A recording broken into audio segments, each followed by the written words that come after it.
Pernikahan itu adalah satu laki-laki, satu perempuan, lalu mengikat satu janji komitmen di hadapan Tuhan.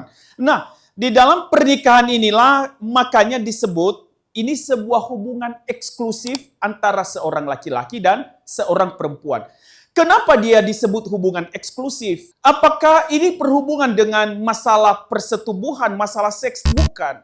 Tetapi kenapa dia disebut sebuah hubungan eksklusif? Karena setiap satu orang laki-laki, satu wanita yang menikah, maka jika ada oknum lain di antara itu, maka itu disebut perzinahan.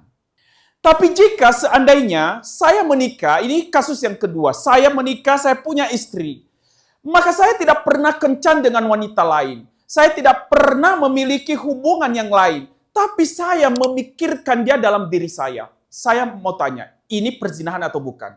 Perzinahan juga. Maka inilah kenapa pernikahan disebut hubungan eksklusif. Tanpa kencan pun, tapi jika dia ada di dalam pikiran saya, maka itu artinya apa? Maka saya tidak setia kepada pasangan saya. Disinilah sebenarnya kenapa hubungan suami istri ini menggambarkan hubungan Kristus dengan jemaat, karena ini sifatnya eksklusif. Jika pernikahan di dunia ini menggambarkan sebuah hubungan eksklusif yang sedemikian, maka itulah kenapa Alkitab sering menggambarkan hubungan Kristus dengan kita itu seperti hubungan pernikahan.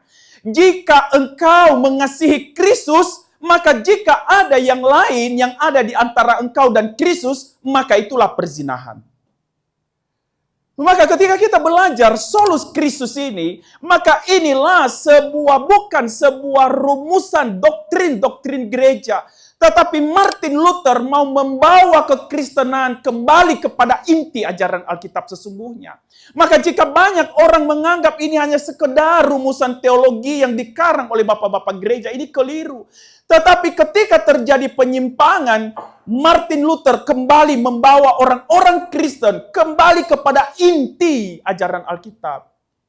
Jika kita tidak memiliki hubungan itu seperti hubungan suami istri dengan hubungan kita dengan Kristus, maka sesungguhnya seluruh pengakuan kita kepada Dia, maka kita tidak jujur dalam tindakan menjadikan Dia sebagai Tuhan.